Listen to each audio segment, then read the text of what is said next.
ಸಾಮಾನ್ಯವಾಗಿ ಪಶ್ಚಿಮ ಘಟ್ಟ ಪ್ರದೇಶಗಳಲ್ಲಿ ಮಾತ್ರ ಕಾಣಸಿಗುವಂತಹ ಬೃಹತ್ ಗಾತ್ರದ ಕಾಳಿಂಗ ಸರ್ಪವೊಂದು ಬಂಟ್ವಾಳ ತಾಲೂಕಿನ ಪಂಜಿಕಲ್ನ ಮನೆಯೊಂದರ ಬಳಿ ಪ್ರತ್ಯಕ್ಷವಾಗಿದೆ. ಅಚಾನಕ್ ಆಗಿ ಕಾಳಿಂಗನ ಮೇಲೆ ಕಾಲಿಟ್ಟ ಮನೆಯೊಡತಿ ಅದರ ದಾಳಿಯಿಂದ ಸ್ವಲ್ಪದರಲ್ಲೇ ಪಾರಾಗಿದ್ದಾರೆ. ಸುಮಾರು 12 ಅಡಿ ಉದ್ದದ ಈ ಕಾಳಿಂಗನನ್ನ ಸುರಕ್ಷಿತವಾಗಿ ಹಿಡಿದು ಕಾಡಿಗೆ ಬಿಡಲಾಗಿದೆ. ಬಂಟ್ವಾಳ ತಾಲೂಕಿನ ಪಂಜಿಕಲ್ನ ನಾರಾಯಣ ಬಂಗೇರ ಎಂಬವರ ಮನೆಯ ಅಂಗಳದಲ್ಲಿ ಈ ಕಾಳಿಂಗ ಸರ್ಪ ಕಾಣಸಿಕ್ಕಿದೆ. ಮನೆಯೊಡತಿ ರೋಹಿಣಿ ಅವರು ತೋಟದಿಂದ ಮನೆಯ ಕಡೆಗೆ ಬರ್ತಾ ಇದ್ದಾಗ ಕಾಲಿಗೆ ಏನು ಸ್ಪರ್ಶಿಸಿದ ಹಾಗೆ ಆಗಿದೆ. ನೋಡಿದ್ರೆ ಅವರು ಕಾಳಿಂಗನನ್ನೇ ತುಳಿದಿದ್ರು. ಬೆದರಿದ್ದ ಅವರು ತತ್ಕ್ಷಣ ಅಲ್ಲಿಂದ ದೂರ ಸರಿದಿದ್ದಾರೆ. ಕೂದಲೆಳೆಯ ಅಂತರದಿಂದ ರೋಹಿಣಿ ಅವರು ಅಪಾಯದಿಂದ ಪಾರಾದ್ರು. ಬಳಿಕ ಅವರು ಉರಗ ರಕ್ಷಕ ಸ್ನೇಕ್ ಕಿರಣ್ ಅವರಿಗೆ ಕರೆಯನ್ನ ಮಾಡಿ ತಿಳಿಸಿದ್ದಾರೆ. ಬಹಳ ಕೋಪದಿಂದ ಇದ್ದಂತಹ ಕಾಳಿಂಗ ಸರ್ಪವನ್ನ ಸ್ನೇಕ್ ಕಿರಣ್ ಅವರು ಬಹಳಷ್ಟು ಹೊತ್ತಿನ ಕಾರ್ಯಾಚರಣೆಯ ಬಳಿಕ ಯಶಸ್ವಿಯಾಗಿ ಹಿಡಿದಿದ್ದಾರೆ. ಈ ಕಾರ್ಯಾಚರಣೆಯಲ್ಲಿ ಅವರಿಗೆ ಸಿರಿಲ್ ಆಚಾರಿ ಪಾಲಿಕೆ, ಧೀರಜ್ ನಾವೂರು, ಅರಣ್ಯ ಇಲಾಖೆಯ ಸಿಬ್ಬಂದಿ ಸ್ಮಿತಾ ಹಾಗೂ ಜಯರಾಮ್ ಸಹಕರಿಸಿದ್ರು. ಕಾಳಿಂಗವನ್ನ ಬಳಿಕ ಕಾಡಿಗೆ ಬಿಡಲಾಗಿದೆ. ಸ್ನೇಕ್ ಕಿರಣ್ ಅವರ ಪ್ರಕಾರ ಪಶ್ಚಿಮ ಘಟ್ಟ ಪ್ರದೇಶಗಳಲ್ಲಿ ಮಾತ್ರ ಕಾಳಿಂಗ ಸರ್ಪಗಳು ವಾಸವನ್ನ ಮಾಡ್ತವೆ. ತಂಪು ವಾತಾವರಣದಲ್ಲಿ ಮಾತ್ರ ಅವುಗಳು ಜೀವಿಸುತ್ತವೆ. ಬಂಟ್ವಾಳದಲ್ಲಿ ಕಾಳಿಂಗ ಕಾಣಸಿಕ್ಕಿದ್ದು ಅಚ್ಚರಿ ಎಂದೇ ಹೇಳಬೇಕು.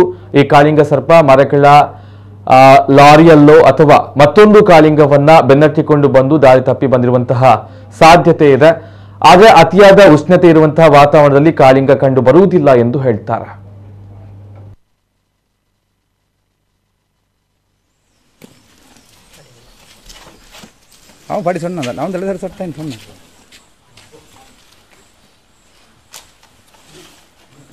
ಪಟೇಲು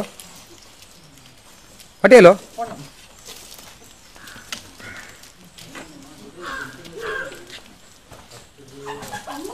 पटेल तो रोल कर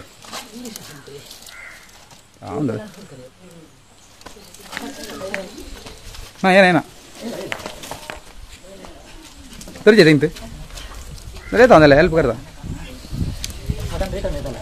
रात अंत ही सोड़ी हाँ दिन तो धरने